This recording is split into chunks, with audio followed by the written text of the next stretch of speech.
주님께서 여러분과 함께 루카가 전한 거룩한 복음입니다.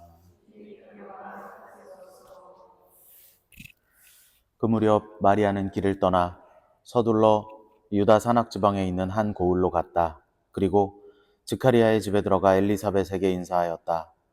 엘리사벳이 마리아의 인사 말을 들을 때 그의 태 안에서 아기가 뛰놀았다. 엘리사벳은 성령으로 가득 차 큰 소리로 외쳤다. 당신은 여인들 가운데에서 가장 복되시며 당신 태중의 아기도 복되십니다. 내 주님의 어머니께서 저에게 오시다니 어찌 된 일입니까? 보십시오. 당신의 인사말 소리가 제 귀에 들리자 저의 태 안에서 아기가 즐거워 뛰놀았습니다. 행복하십니다. 주님께서 하신 말씀이 이루어지리라고 믿으신 분. 그러자 마리아가 말하였다. 내 영혼이 주님을 찬송하고 내 마음이 나의 구원자 하느님 안에서 기뻐 뛰니 그분께서 당신 종의 비천함을 굽어보셨기 때문입니다. 이제부터 과연 모든 세대가 나를 행복하다 하리니 전능하신 분께서 나에게 큰일을 하셨기 때문입니다. 그분의 이름은 거룩하고 그분의 자비는 대대로 당신을 경외하는 이들에게 미칩니다. 그분께서는 당신 팔로 권능을 떨치시어 마음속 생각이 교만한 자들을 흩으셨습니다. 통치자들을 왕좌에서 끌어내리시고 비천한 이들을 들어 높이셨으며 굶주린 이들을 좋은 곳으로 배불리시고 부유한 자들을 빈손으로 내치셨습니다. 당신의 자비를 기억하시어 당신 종 이스라엘을 거두어 주셨으니 우리 조상들에게 말씀하신 대로 그 자비가 아브라함과 그 후손에게 영원히 미칠 것입니다. 마리아는 석 달가량 엘리사벳과 함께 지내다가 자기 집으로 돌아갔다. 주님의 말씀입니다.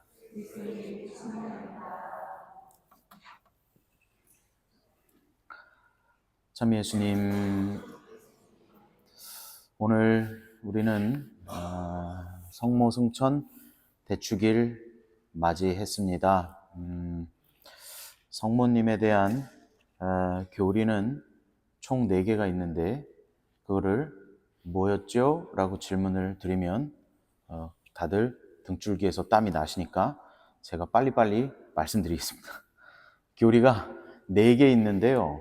2개씩 짝지어져 있다고 보시면 기억하기가 편하십니다. 2개씩. 실제로 그래요. 반포된 시기가 하나는 420년, 하나는 550년. 그 2개가 한 짝이고요. 하나는 1850년, 1950년. 그 2개가 한 짝이에요. 그죠? 시대상으로 1300년 정도 떨어져 있잖아요. 첫 번째 성모님에 대한 교리는 그때 당시에 이 이단들이 너무 이 하느님에 대한 이 교리가 성모님에 대한 교리가 아니라 예수 그리스도에 대한 교리가 막 흔들릴 때였어요. 그래가지고 아리우스 이단 같은 이단에서 하느님하고 예수 그리스도는 다르다 자꾸 이렇게 얘기하는 거예요. 하느님은 창조하신 분이시고 예수 그리스도는 서기 0년에 태어나신 분이니까 BC 1년에는 예수님은 없었잖아요.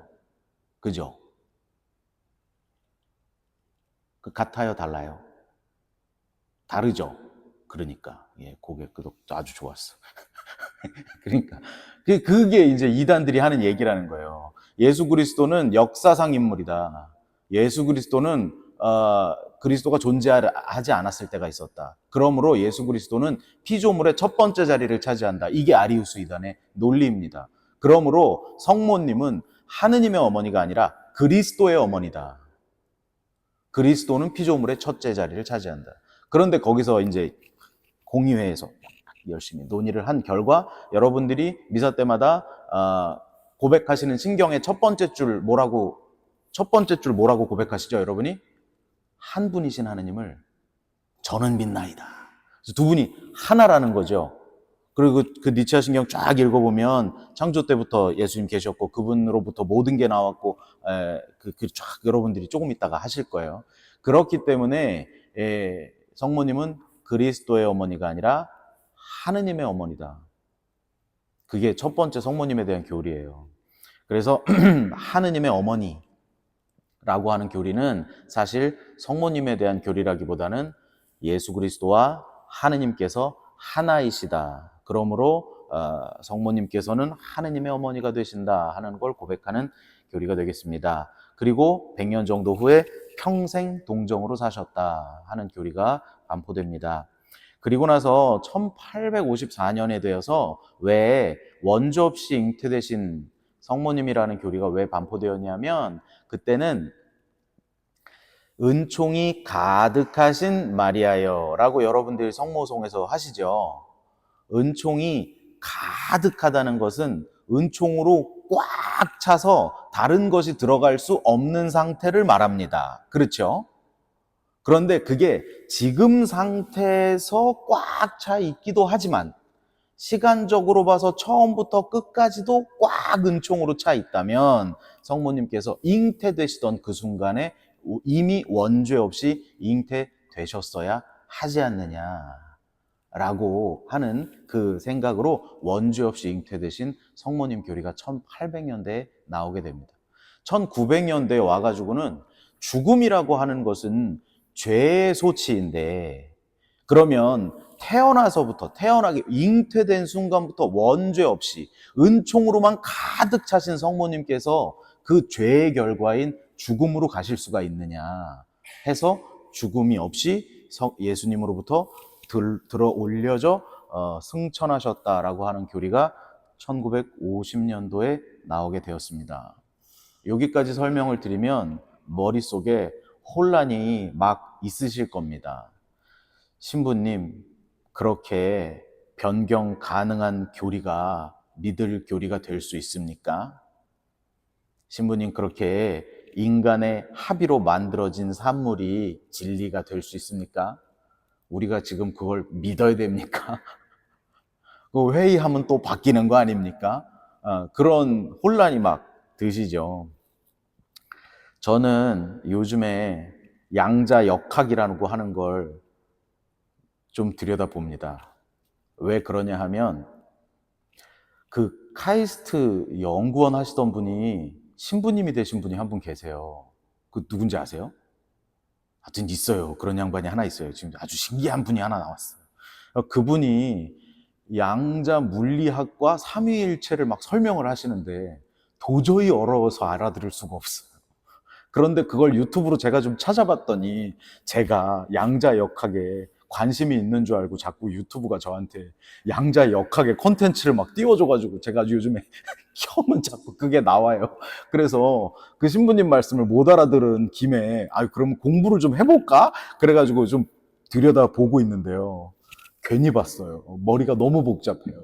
그래서 최대한 쉽게 여러분께 말씀을 드리자면, 양자 역학이라고 하는 것은 이렇습니다. 양자라고 하는 건 그 양을 이야기합니다. 양.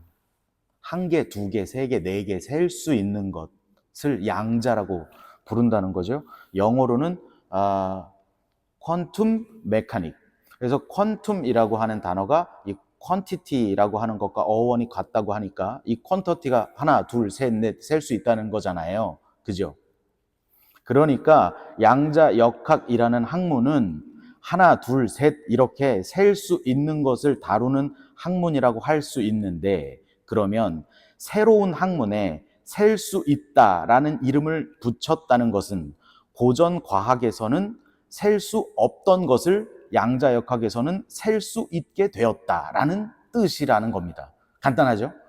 못 세던 걸 센다 하면 양자 역학이라는 거예요. 그러면 못 세던 거의 대표 주자가 뭐냐 하면 빛, 이런 거는 셀 수 없었죠. 양자 역학에서는 이 빛을 세겠다는 겁니다. 지금 빛을. 그러면 제가 질문이 있어요. 이 빛은, 여러분, 이 빛이라고 하는 건 파동일까요? 입자일까요? 제가 요즘에 얼마나 어려운지 아시겠죠? 파동이게요? 입자게요? 그러니까 그게 양자역학 하시는 분들이 아주 재밌는 저기를 계속 반복하시더라고요. 어떤 사람이 이렇게 얘기하는 거예요. 빛은 파동이지. 파동에 이 어떤 주기가 있고 크기가 있고 이런 파동이지. 그러면 그게 가설이 나와요. 그런 다음에 조금 시대가 지나서 무슨 실험을 하다가 이 파동이라면 나올 수 없는 결과가 뭐가 나오는 거예요.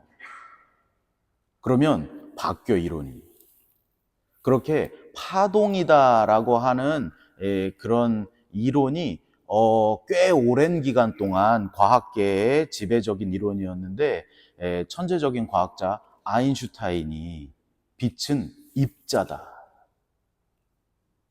라고 하면서 어떤 실험을 촥 해가지고 입증을 촥 하면 빛이 입자구나 이렇게 되는 겁니다.